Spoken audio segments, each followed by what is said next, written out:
to get ready. I really want to do this project today because I'm like scared to do it, and I'm trying to train myself to do more things that make me uncomfortable, because the more that we do them and get comfortable being uncomfortable, the more that applies to every area in our life. I'm wearing my Everything is Possible shirt today. It's gonna be a good project. I really thought coming to Home Depot during a time was game would mean that it was less busy, but it's still so freaking busy. Okay, we're back. I changed my clothes.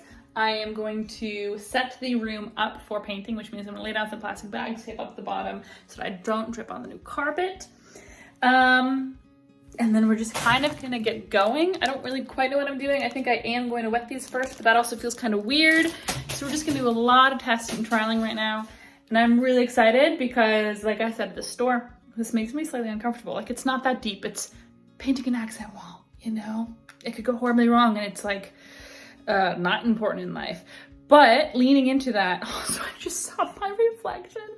But leaning into that feeling of discomfort does something really intriguing to the brain, and the more you are able to challenge it in a willing way, the more that can transcend other areas of your life of discomfort and really help you grow in strength, help you grow in trust with yourself, which is a really big thing for myself, help you grow in the ability to step forward into different roles that you may be wanting to fulfill but not feel the worth of that in yourself right now.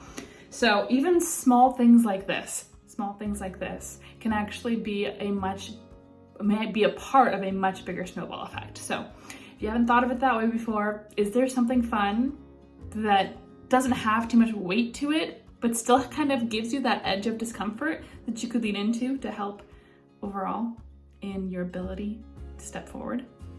Think about it.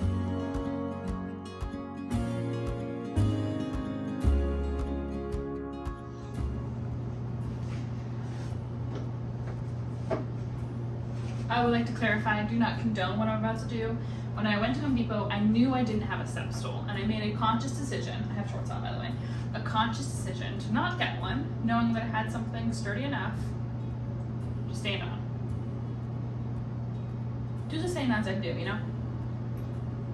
This is sparkling water because we're doing Sober October. It's going great, by the way. I have a sturdy, what the heck's in there? Cooler to stand on. I got my sponge ready to go wet. I got a paint tray. It's actually just a takeout tray, but there's no holes in it, so it's gonna be perfect. And I have the will for this to go great. Windows open, I'm gonna shut the door so Zoe doesn't bother us. I'm also gonna get going because the more I wait before I've started, the more nerve-wracking this gets. I want to reiterate here how unexperienced I am when it comes to house projects. So doing this really was also just a move of self-empowerment, and I mean that genuinely.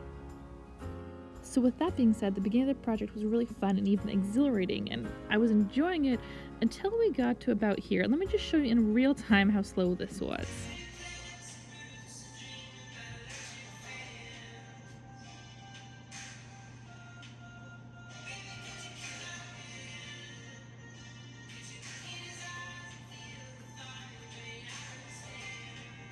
So as you can see, it was definitely a little bit of a labor of love, and I really had no quite rhyme or reason with how I was placing the marks. I was trying to keep them as parallel and or perpendicular to the ground as possible, but honestly, as I got fatigued, it got a little sloppy, and I think that's honestly just part of the beauty of it. We're done! Do I love it? Yes. Am I already like, meh? Also yes. So, great lesson in being present. Did this confirm my lack of attention for detail for things I don't ultimately care about? Yes. Yes, it did. A perfectionist would hate this. I just don't really care. Oh man, the energy is so much better in here when I walk in. This is fun. So it's the next day. And I just posted on my Insta story that I have lived in this house now for 3 months. Painted this wall yesterday. And now for the first time, my workspace is set up in my office. This is why taking those little steps to A, make the area wherever you need to get things done feel like an area you want to get things done, and B, do something that is slightly uncomfortable so that you can do other uncomfortable things in your life. This is why it is a small little piece of the big snowball effect, like I was saying yesterday. So with that being said, God, this is fun. Thanks for joining on this little voyage. I'll see what I get up to next week. It's Monday now, so I hope you have a beautiful week, and I'll talk to you next time.